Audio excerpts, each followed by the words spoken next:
¿Cuál es el factor que determina la historia y la vida del ser humano?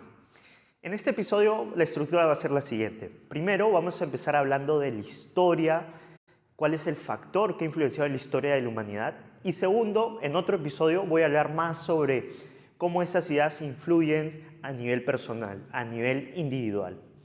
¿Están listos? Ya saben, si quieren entrar en modo sabio, ermitaño o en modo super saiyajin, este episodio es para ti.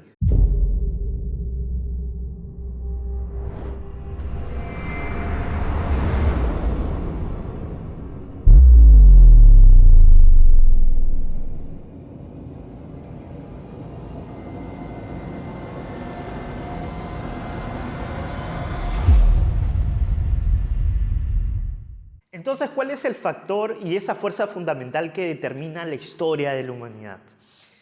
A lo largo de la historia, los pensadores han ofrecido las siguientes respuestas. Algunos sostienen que es plan de Dios, es decir, que ese factor fundamental está predestinado, depende de una conciencia superior.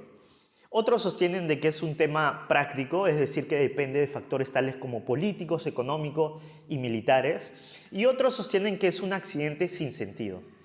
En cambio, yo creo que ese factor fundamental son las ideas, el poder de las ideas. Ahora hablaremos más de ello, pero hoy en día los responsables de no tomar las ideas en serio, y es más, ni siquiera tomarlas en consideración, son los filósofos modernos. La filosofía trata sobre ideas abstractas, es un sistema de ideas, es la ciencia que estudia la naturaleza de la existencia y su relación con el ser humano. Como mencionaba anteriormente, los filósofos modernos son los que no consideran un factor fundamental, me refiero a las ideas, y por ende, no sé si les ha pasado también, cuando yo no sabía mucho de filosofía, o tal vez conocen personas así, ¿qué es lo primero que se les veía en la mente cuando le mencionas sobre filosofía? Lo que han estado predicando tanto tiempo estos filósofos modernos. Primero, que las ideas abstractas no tienen nada que ver con la vida del ser humano. Además, se escriben de una manera compleja que pareciese que solo es accesible para ellos, los filósofos, para una élite. Por ende, el resultado es que muchos ciudadanos ven a la filosofía como algo inútil, aburrido, impráctico y que no es necesario para su vida. En cambio, yo pienso que hay una conexión entre las ideas, el contenido de las ideas, y la vida del ser humano. Es decir, que la filosofía, que es un sistema de ideas, cumple un papel fundamental en la vida del ser humano. ¿Por qué? Porque responde a las preguntas existenciales más importantes que el ser humano necesita para poder vivir.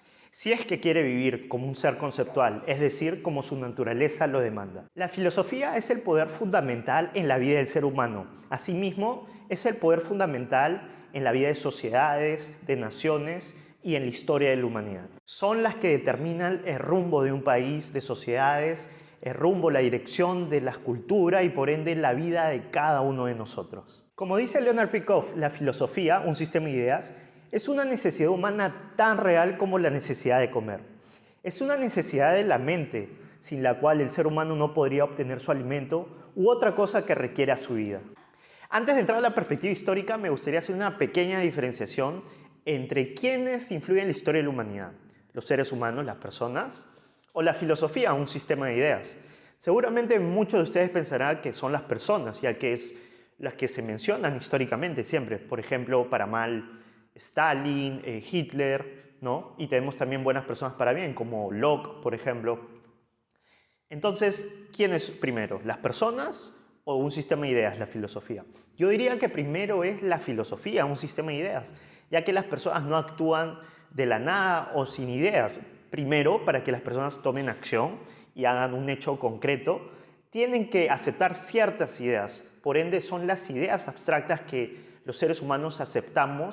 Entonces, en la historia del ser humano, ¿cuáles han sido las filosofías, los sistemas de ideas que han prevalecido?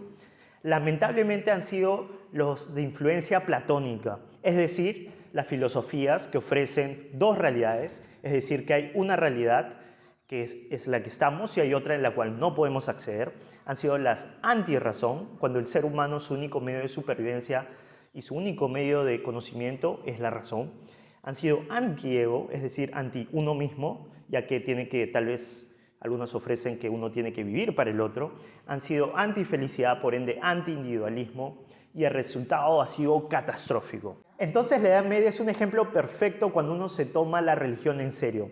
En esa época pensaban las personas que no podían acceder a la verdad, que solamente Dios podía revelarles qué era verdad. Y por ende esas personas eran muy religiosas, tenían mucha fe, y la fe es creer en algo sin evidencia. La mente era vista como algo secundario, el conocimiento para ellos era impotente, y es que ellos descartaron los logros del occidente antiguo, tales como medicina, el arte, la razón, la astronomía, porque pensaban que al ser paganos, al ser no religiosos, esas personas eran malvadas. Entonces, como estamos diciendo, las ideas abstractas son las que determinan y direccionan la cultura de las épocas. En este caso, las ideas aceptadas son las que se van a reflejar en las condiciones de vida. ¿Y cuáles fueron las condiciones de vida de la Edad Media? Analfabetismo masivo, plagas masivas, pobreza extrema, trabajo físico pesado, fuerte, expectativa de vida bajo los 20 años. En Ricardo Stein promovemos la filosofía y el objetivismo, con el fin de que las personas estén equipadas para que puedan mejorar su vida y maximizar su felicidad. Este podcast se va a llevar a cabo una vez a la semana y lo que vamos a hacer prácticamente es abordar temas relacionados a la empresa, a la educación, a la familia, religión, etc. y cómo las ideas objetivistas abordan estos temas. Cabe precisar que todas estas situaciones específicas, concretas de la vida real que vamos a abordar, está contextualizado a la cultura latinoamericana. Los invito a mis redes sociales, principalmente YouTube y las plataformas de audio, tales como Spotify, Apple Podcasts, Google Podcasts, iVoox, donde van a poder escuchar todo el material que vamos a colgar semanalmente.